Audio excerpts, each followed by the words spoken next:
नमस्कार दोस्तों, मैं यूट्यूब चैनल सुपर सेवन से मोहित वैष्णव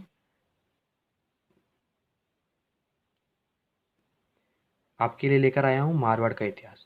जैसा कि दोस्तों हमने कल मारवाड़ के बारे में सामान्य जानकारी पढ़ ली थी और मारवाड़ में आदि पुरुष मूल पुरुष जिसने राठौड़ वंश की स्थापना की थी वो भी जान लिया था।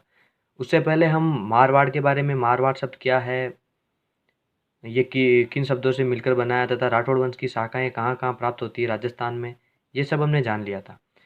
उसके बाद हमने तराइन का प्रथम युद्ध जिसमें पृथ्वीराज चौहान और मोहम्मद गौरी के मध्य हुआ, जिसमें पृथ्वीराज चौहान विजयी रहा। तराइन का द्वितीय युद्ध जिसमें पृथ्वीराज चौहान और मोहम्मद गौरी के मध्य हुआ, जिसमें मोहम्मद गौरी की विजय मानी जाती है। ये सब पढ़ लिया था और ये भी पढ़ लिया था कि जयचंद गढ़वाल ने मोहम्मद गौरी को भारत में बुलाया और उसके बाद में जब चंदावर का युद्ध हुआ तब जयचंद गढ़वाल को ही मोहम्मद गौरी ने मार दिया था। तो जयचंद गढ़वाल का ही पौत्र राव सिंह मिलता है जो मारवाड़ में राठौड़ वंश की स्थापना करता है। यहाँ तक हमने पढ़ लिया था दोस्तों। इसके बाद में राव सिंह के बाद में छोटे छोटे कुछ शासक मिलते हैं, पर उनको भी पढ़ना जरूरी है क्योंकि उनसे क्वेश्चन बनते हैं। वैसे तो वो उनका इतना विशेष योगदान नहीं मिलता मारवाड़ के इतिहास में, परंतु उनमें से कई क्वेश्चन बनने लग गए तो हम उन पे फोकस करते हैं। तो राव सिंह के बाद में जो शासक बनते हैं वो शासक बनते हैं राव आस्कर। राव आस्कर का ये योगदान मिलता है कि जैसे मारवाड़ की प्रथम राजधानी बनती है पाली और उसके बाद में जो दूसरी राजधानी बनती है वो राव आस्करण के द्वारा बनाई जाती है और उस राजधानी का नाम है खेड़। खेड़ खेड़ को राजधानी बनाया था राव आस्करण ने, तो ये मारवाड़ की दूसरी राजधानी होगी। और इसके बाद में उन्होंने खेड़ में एक रणछोड़ राय मंदिर बनाया था। बस इतना सा योगदान मिलता है मारवाड़ के इतिहास में राव आस्करण का। और राव आस्करण के बाद में राव दूहड़ शासक बनते हैं। अब जैसा कि दोस्तों हमने कल ये देखा था कि मारवाड़ के राठौड़ वंश की जो कुल देवी है वो नागणेची माता हमें प्राप्त होती है। तो जो नागणेची माता है उन्हीं का नाम चक्रेश्वरी मिलता है और ये राव दूहड़ हैं, वही माता चक्रेश्वरी की मूर्ति या प्रतिमा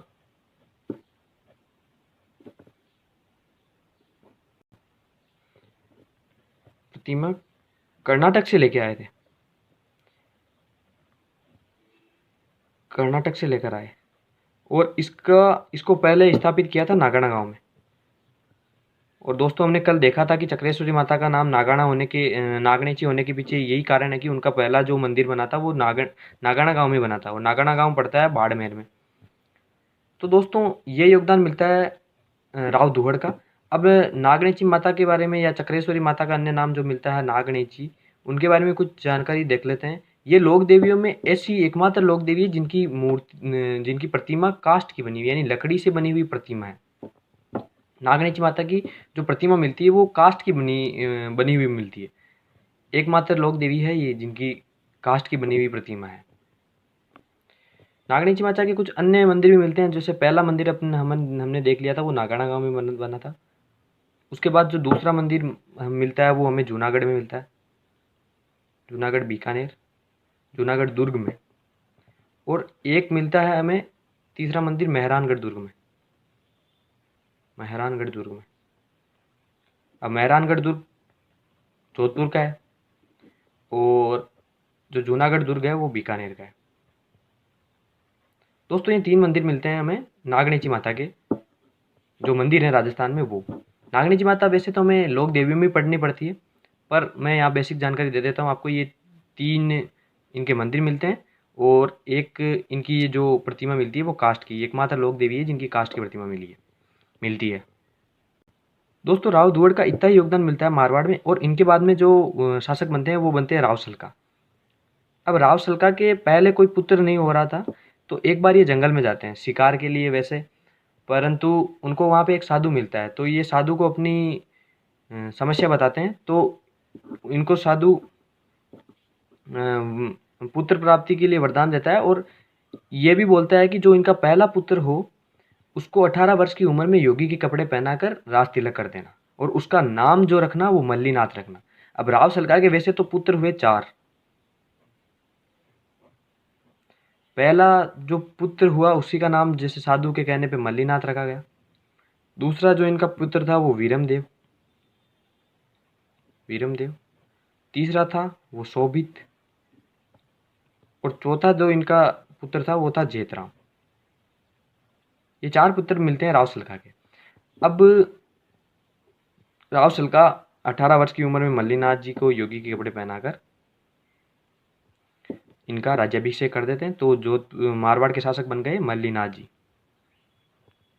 मल्लीनाथ जी, और ये वही मल्लीनाथ जी जिनको हम लोक देवता में पढ़ते हैं। अब मल्लीनाथ जी 18 वर्ष की उम्र में शासक बने, परंतु इनकी एक पत्नी का नाम मिलता है महामाया। तो इनकी पत्नी है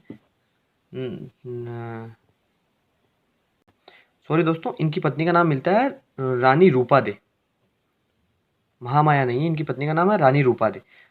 अब एक कहानी मिलती है कि जहां मारवाड़ में रानी रूपा दे इनकी पत्नी का नाम मिलता है। अब एक कहानी प्राप्त होती है कि जो रूपा दे है वो भी भक्ति भाव में लीन रहने वाली महिला थी, और जो मल्लीनाथ जी हैं वो भी भक्ति भाव में लीन रहते थे। अब एक ये कहानी मिलती है कि मारवाड़ में जहाँ पौधे अच्छे से पनप नहीं पाते, वहाँ पे रानी रूपा दे जब सुबह जाती थी भक्ति भाव करने के लिए, तो ये कुछ ऐसे पुष्प लेके आती थी अपने हाथों में जिनसे जिन जो मारवाड़ में प्राप्त होना संभव नहीं है। तो एक दिन मल्लीनाथ जी ने इनसे ये पूछ लिया कि आप जहाँ जाती कहाँ है, ये पुष्प यहाँ तो मिलना संभव नहीं है, तो ये आप कहाँ से लाती है।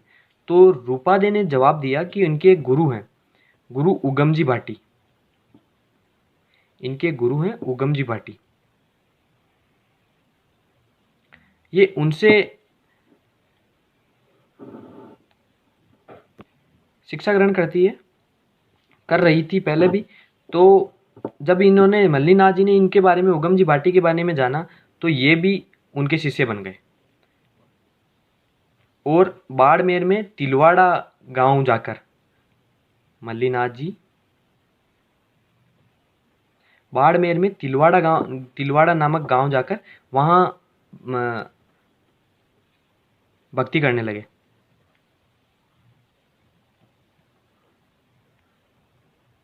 तथा बाद में इन्होंने वहीं पे समाधि ली थी, तिलवाड़ा में समाधि ली थी मल्लीनाथ जी ने। और जो इनकी पत्नी है, उन्होंने भी, इनकी पत्नी है रूपा दे, उन्होंने भी समाधि ली थी। बाड़मेर में एक गांव पड़ता है मालाजाल, मालाजाल गांव, यहाँ पे समाधि ली थी रूपा दे ने। तो जो तिलवाड़ा और मालाजाल के बीच का जो क्षेत्र है, वह क्षेत्र मालानी क्षेत्र कहलाने लगा। ये क्षेत्र मालानी क्षेत्र कहलाता है। तिलवाड़ा और मालाजाल के मध्य का क्षेत्र मालानी क्षेत्र कहलाता है।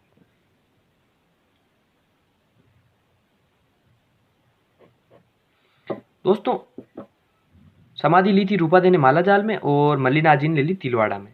अब जब ये भक्ति करने के लिए जब तिलवाड़ा गए, तब मल्लीनाथ जी ने जो शासन था वो अपने छोटे भाई वीरमदेव को दे दिया था।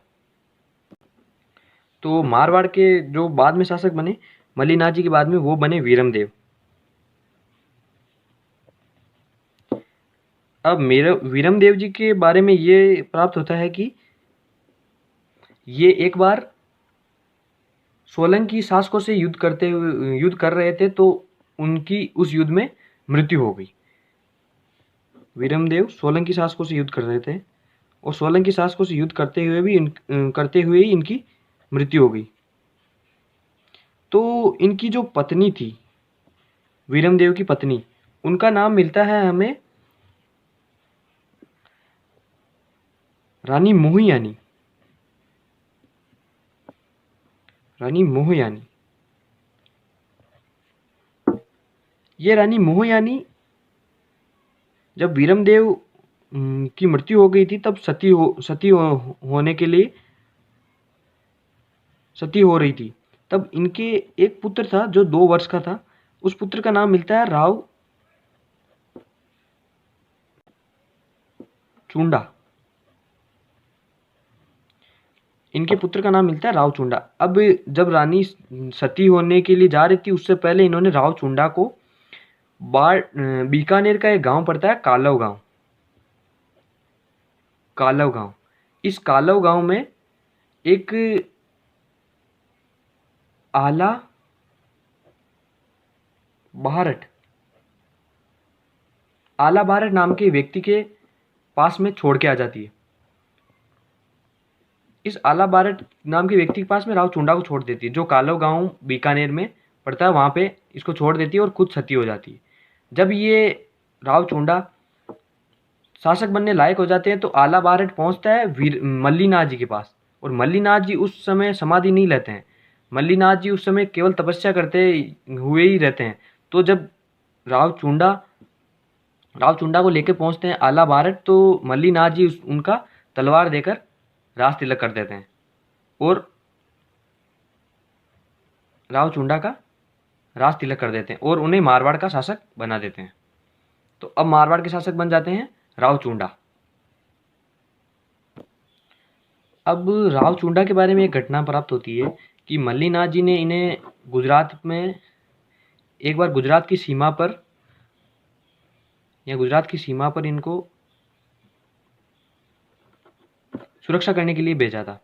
तब इन्होंने क्या किया, जहाँ पर गुजरात में लगभग घोड़ों का व्यापार होता रहता था, तो इन्होंने व्यापारियों के घोड़े लूट लिए और ये घोड़े आते थे दिल्ली के सुल्तानों के लिए।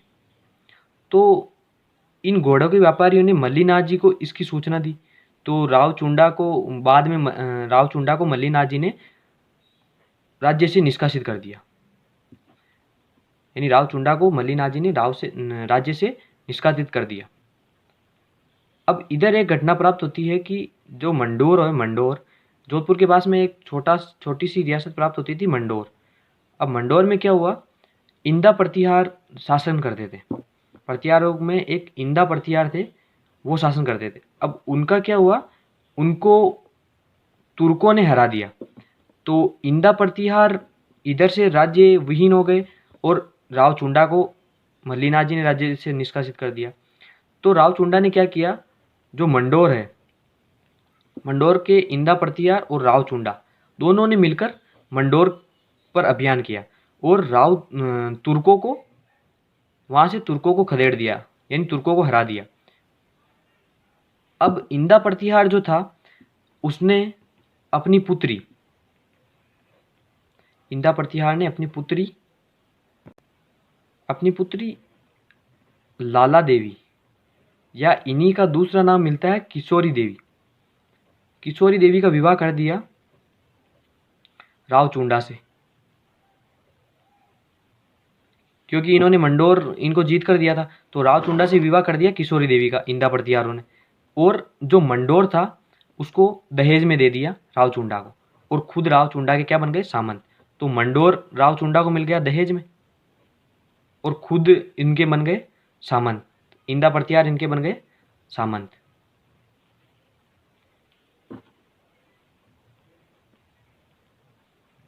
बन गए राव चुंडा के।